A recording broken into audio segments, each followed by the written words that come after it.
고난주간에 우리가 예수님께서 고난당하신 것을 자꾸 묵상하고 있습니다. 왜 예수님께서 이렇게 고난당하셨을까? 예수님께서 고난당하신 것은 우리에게 영생을 주시기 위함입니다. 우리를 부활의 삶으로 살게 하시려고 하신 거예요. 영원히 주님과 함께 살게 하시려고 그렇게 고난당하신 거예요. 이제 고난주간에 예수님 고난당하셨다. 우리의 죄를 사해 주시기 위해서 고난당하셨는데 왜 죄를 사해 주시려고 그러셨냐면 영원히 살아가는 것을 그 영생을 살게 하기 위해서 그렇게 죄를 사해 주신 것을 볼 수가 있어요. 이 목적을 잊어버리지 마시기 바랍니다. 예수님을 우리가 믿을 때 이 세상에서 잘 되는 경우가 있습니다. 이 세상에서 좀 인기가 있어질 때가 있어요. 예수님께서 영광 받으시려고, 하나님이 영광 받으시려고 그럴 때가 있어요. 그런데 잘못 착각해가지고 그것이 우리의 인생의 전부 목표다. 그건 하나의 과정이지 그게 참 목표가 될 수 없습니다. 예수님께서 이 땅에 오셔서 우리 삶의 목표가 이 세상에서 비즈니스 잘 되고 건강하고 뭐 이런 것을 목표로 삼으셨다면 아마 세상의 제국주의자들하고 똑같았을 거예요. 권력을 가지시고 또 칼을 가지시고 활을 가지시고 사람들에게 전쟁을 어떻게 하면 이길 것인가, 이 세상에서 어떻게 잘 살 것인가, 아마 그것을 가지고 끝나셨을 거예요. 근데 그게 아니거든요. 이게 우리가 잘 신앙생활 하면서 정말 목표가 뭐냐? 영생이 목표다, 영생이. 영원히 사는 것이 목표인데 그 영원히 사는 것은 하나님과 예수 그리스도를 아는 것이 바로 영생이다. 또 이 예수님을 잘 믿는 것이 바로 영생의 삶을 사는 것이다. 그 사실을 분명하게 잊지 말고 사시기를 간절히 축원합니다. 우리 자녀들이 이 세상에서 잘 먹고 잘 살아서 영생 못 가지면 못 산다 그러면 참 이게 기가 막힌 일 아닙니까? 우리 예수님께서 십자가에 못 박혀 돌아가신 것은 영원히 사는 거예요. 영원히 사는 영생이에요. 아주 좋은 S대학교를 나오고 또 좋은 직장을 가지고 세상에 돈 많이 벌고 그런데 영생을 못 가진다. 그것처럼 억울한 게 어디 있어요? 근데 사도 바울도 마찬가지예요. 예수님께서 우리에게 그 십자가에 못 박혀 돌아가시면서 영생을 사는 것을 가르쳐 주셨는데 이 사도 바울은 그걸 너무나 잘 알았어요. 그래서 땅 끝까지 생명을 살리기 위해서 영생을 증거하기 위해서 부활을 전하기 위해서 땅 끝까지 고생을 하신 거예요. 그러니까 우리 고생한 이유를 분명하게 알아야 될 줄로 믿습니다. 예수님께서 왜 그렇게 고생하셨나? 영원히 사는 거, 영생, 부활, 이 의롭다 인침받는 거, 죄사함 받는 게 이게 너무 소중하기 때문에 여러분 우리가 우리 자녀들을 소중하게 생각하지 않습니까? 야, 그렇게 살면 안 돼. 건강하게 살아야 돼. 전 몸 조심해야 되고 공부도 잘해야 돼. 자꾸 가르쳐 주잖아요. 그러면서 잘못된 곁길로 가면 막 그냥 얼마나 스트레스를 받습니까? 우리 예수님께서도 우리 하나님께서도 마찬가지예요. 우리를 사랑하시되 영원히 사는 것을 선물로 주셨는데 그거 놓치면요 우리 얼마나 우리 주님께서 마음이 힘들어 하실까 생각하게 됩니다. 저는 우리 서산제일감리교 성도들이 예수님을 잘 믿어서 영생의 삶으로 사시기를 간절히 축원합니다. 영원한 거. 그거 놓치면요 신앙생활 하면서도 이게 종교생활로 변질될 수가 있어요. 이 땅에 잘 사는 것으로 바꾸는 경우가 있어요. 이 땅에 잘 살고 종교생활, 비즈니스 하는 거에 한 일환으로 이용하는 경우가 있는 걸 볼 수가 있어요. 그게 아닙니다. 목표가 영생을 사는 거예요. 십자가에 못 박혀 돌아가신 예수님, 그 생명을 다 주시고 희생하신 예수님, 이거 잊지 마시는 하나님의 종들이 되시기를 간절히 축원합니다. 이 말씀을 전하면서 자꾸 또 깨닫게 돼요. 아, 그렇지. 우리 자녀가 결혼 상대자도 마찬가지야. 예수님 잘 믿고 영원히 사는 게 중요한 거지. 이 땅에 사는 건 잠깐이야, 잠깐. 좀 힘들다가 마는 거지. 영원히 사는 게 너무나 소중한 것이다. 이 성경을 보면 볼수록 그걸 자꾸 깨닫게 해주세요. 예수님의 순환에 대해서 말씀해 주고 있는데, 이에 빌라도가 예수를 데려다가 채찍질했다 그랬어요. 예수님 맞을 이유가 없으신 분이시잖아요. 죄가 없으신 분인데 그냥 맞았어요. 사실은 우리가 맞아야 되는 거예요. 근데 예수님이 대신 맞으신 거예요. 죄가 없으신데 그 죄 없는 사람을 죄가 있다고 얘기한 거, 그러면서 사형에 해당된다고 얘기하고, 그러면서 예수님을 빌라도 법정에 데려다가 맞게 하는 걸 볼 수가 있어요.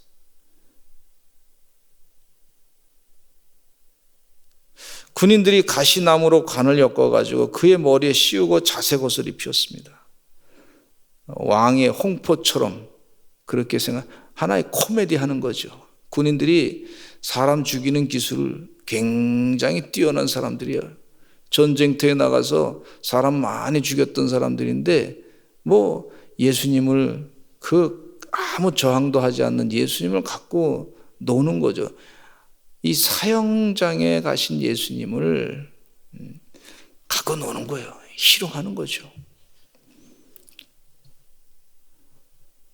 그래서 앞에 가서 얘기하기를 유대인의 왕이여 평안할지어다 하면서 손으로 때리는 거예요. 왕인데 어떻게 손으로 때려요? 희롱하는 거죠.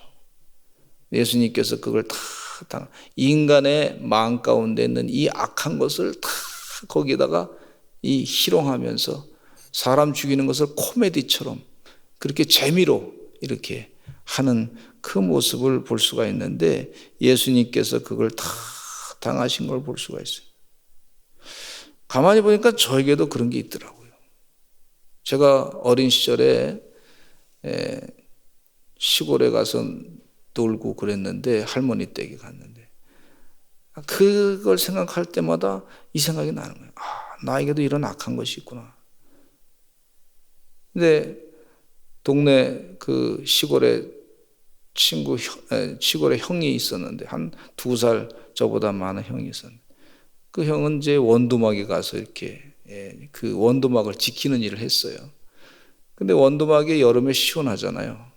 그리고 원두막 가면은 그래도 뭐 참외라든지 수박이라든지 이거 먹을 수 있잖아요. 그러니까 그 형을 따라서 이제 가서 원두막에 지내는데, 그 형이 좀 짓궂게 말이죠. 거기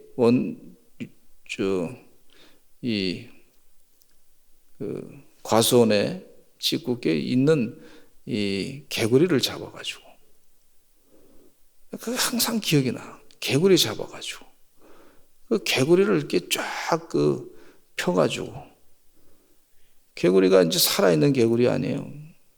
개구리를 잡아가지고, 저는 잘 못했는데 이 개구리 잡아가지고 그걸 나무 판자에다 해가지고 그냥 양쪽에다 쫙 벌려놓고 탁탁 치더라고. 그게 꼼짝없이 이렇게 그냥 개구리가 쫙 벌려가지고, 근데 이 개구리를 갖다가 저쪽에다 두고서 멀리서 돌을 그냥 탁탁 던지는 거예요. 그러니까 개구리가 맞으니까요, 아프니까 움찔움찔 하는데, 저희를 쳐다보는 눈모습이 말이에요, 아주 긴장된 상황에서 그렇게 쳐다보는 거예요. 근데 저도 같이 돌을 던졌어요. 돌을 던지면서 맞으면 재밌었어요. 야, 맞았다. 맞으면 재밌어 했어요. 노는 거죠, 그게. 그게 하나의 놀이야, 놀이. 근데 개구리 입장에서 보니까 개구리는 죽는 거예요. 개구리는 찍소리 못하고 그냥 고통을 당하는 거예요. 우리 예수님께서 바로 그와 같은 모습이더라고요. 그러니까 제 안에도 그런 그 옛날에 콜로세움이라고 하는 그 원형 경기장에 경기가 있잖아요. 노예들이 말이죠. 검투사들이 막 그냥 싸우고 그 자리에서 죽이고 사자들을 갖다 내놓고 막 그냥 싸우게 하고 죽이고 말이죠. 그게 사람의 그 놀이야, 그게. 사람 죽이는 게 놀이야. 아주 인간의 죄악된 모습을 그대로 다 드러낸 역사에, 그래서 인간은 이 죄, 그게 사람 죽이는 것을 놀이로 생각하는 그런 죄악 가운데 있는 죄인이지. 그런데 기회와 환경과 조건만 주어지면 그렇게 하는 거예요. 그렇게 누구 한 사람 희생양을 잡아가지고 그렇게 사람을 희생하고 놀이객감으로 놀릴 수 있는 그런 가능성이 있는 걸 볼 수가 있어요. 근데 예수님께서 그렇게 고난을 당하신 것을 볼 수가 있습니다. 그런데 빌라도가 얘기합니다. 4절 말씀에 우리 한번 같이 읽겠습니다. 시작. 빌라도가 다시 밖에 나가 말하되 보라, 이 사람을 데리고 너에게 나오나니 이는 내가 그에게서 아무 죄도 찾지 못한 것을 너희로 알게 하려 함이로라 하더라. 빌라도가 다시 바깥에 이 사람에게서 아무 죄도 찾지 못했다. 빌라도가요, 법을 잘 공부했던 사람이에요. 로마에서 교육을 잘 받은 사람이에요. 로마 법으로 찾아봐도 이 사람은 죄가 없는 사람이에요. 법 기술자입니다. 법 기술자들이 이 사람을 죄를 찾을 때 수사하다가 안 되면 별건 수사라 그래서 다른 것도 들춰내가지고 또 그걸 수사해가지고 벌을 내리는 걸 볼 수가 있어요. 법 기술자 중에 최고의 기술자라고 볼 수가 있어요. 총독이라고 하는 사람. 그런데 그에게서 아무 죄도 찾지 못했다. 당연한 얘기죠.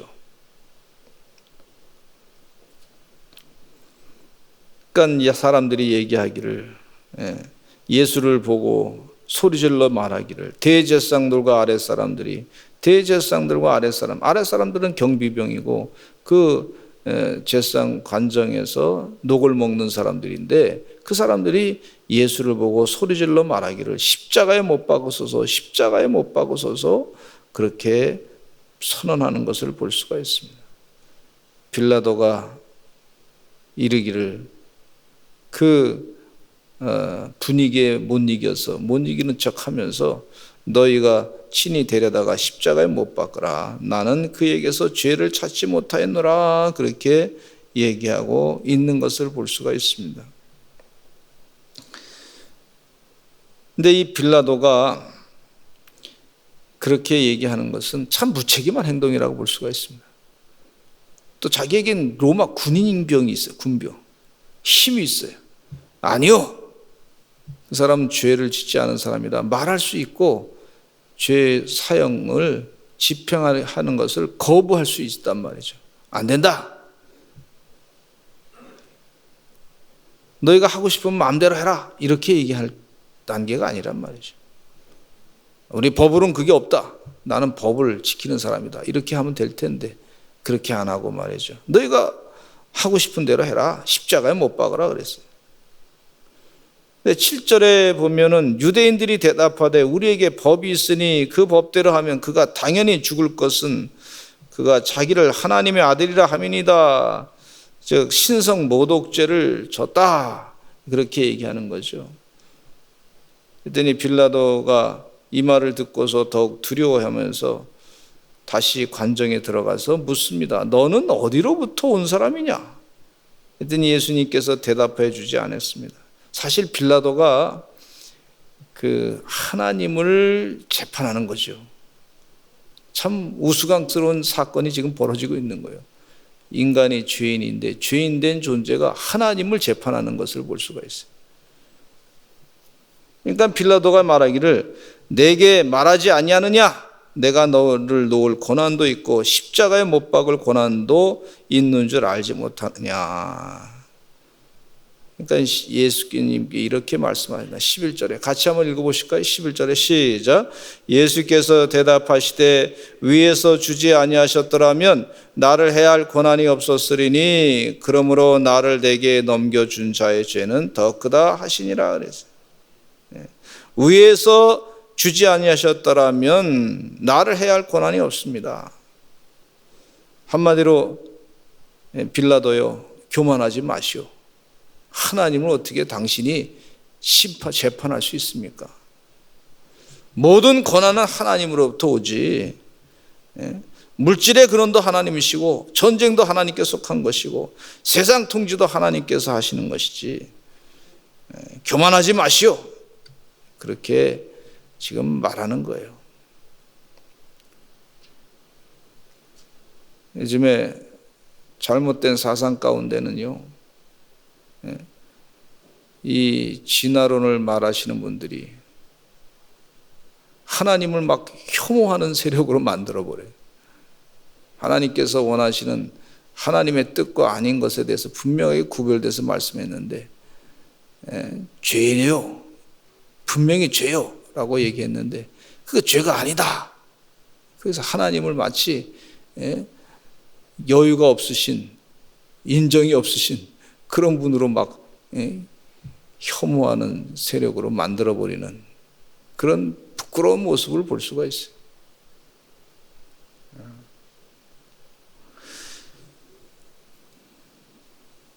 유대인들이 반역합니다. 빌라도는 죄가 없다고 분명히 생각했는데 예수님을 놓으려고 힘썼지만 유대인들이 계속 소리 지릅니다. 이 사람을 놓으면 가이사의 충신이 아닙니다. 가이사는 당시에 로마의 왕이죠. 황제죠. 충신이 아닙니다. 그 충신의 뜻을 따르지 않으면 이 빌라도도 상당히 위험하단 말이죠. 그러니까 그 약점을 알고 콱 찔러 얘기하는 거예요. 오히려 자기를 왕이라 하는 자는 가이사를 반역하는 자입니다. 그러니까 가이사를 반역하는 자인데 스스로 왕이라고 얘기하는 사람을 가이사는 반역하는 사람인데 어떻게 예수를 사형장에 죽이지 않습니까? 그럼 당신이 가이사에게 충신이 아니고 반역하는 사람이 될 수 있습니다. 이렇게 하고 약점을 가지고 치고 들어오는 거예요. 그래서 빌라도가 그때 계속해서 이제 재판석에 앉아가지고 재판하는 거예요. 죄가 없는데 데모해가지고 말이죠. 지금 한마디로 여기 보니까 데모해가지고 여론을 만들어가지고 막 그냥 죄가 있습니다. 막 그냥 그러는 걸 지금 볼 수가 있어요. 이제 그런 현상을 우리 이 사회에서도 지금 볼 수가 있는데 분명히 과학적인 진리가 아닌데 그냥 데모해가지고 그냥 우리가 얘기하겠습니다. 거기에 우리 속지 말아야 될 줄로 믿습니다. 과학적인 진리가 분명하게 하나님의 진리 가운데 그 진리가 있는 걸 가지고 자꾸 아닙니다 하고 데모해가지고 데모해서 얹어지는 거 잠깐이에요. 그거 잘 사라지는 거, 안개같이 사라지는 거예요. 아무 의미 없는 거예요. 영원한 진리, 우리 주님이 영원한 진리이신 주님이에요. 진리를 알지니 진리가 너희를 자유케 하리라. 하나님 말씀을 알지니 하나님 말씀에 다 나와 있어요. 하나님 말씀, 하나님의 법도가 다 나와 있어요. 하나님 나라의 법도가 다 나와 있어요. 주의 은혜 가운데 하나님의 나라의 법도 진리를 따라 사시는 그런 군중심리에 속지 아니하시고 무슨 데모해서 죄가 없다고 덮어씌우는 그런 자들이 되지 마시고 하나님의 거룩한 뜻대로 주의 일을 감당하시는 우리 서산제일감리교의 거룩한 주의 종들 되시기를 간절히 축원합니다. 예수님께서 십자가에 못 박혀 돌아가시면서 이 고난을 다 당하셨어요. 이 수모를 다 당하셨어요. 이유가 뭐냐? 바로 영생을 주시기 위함이에요. 영원히 사는 거예요. 영원히 사는. 부활을 주시기 위한 거예요.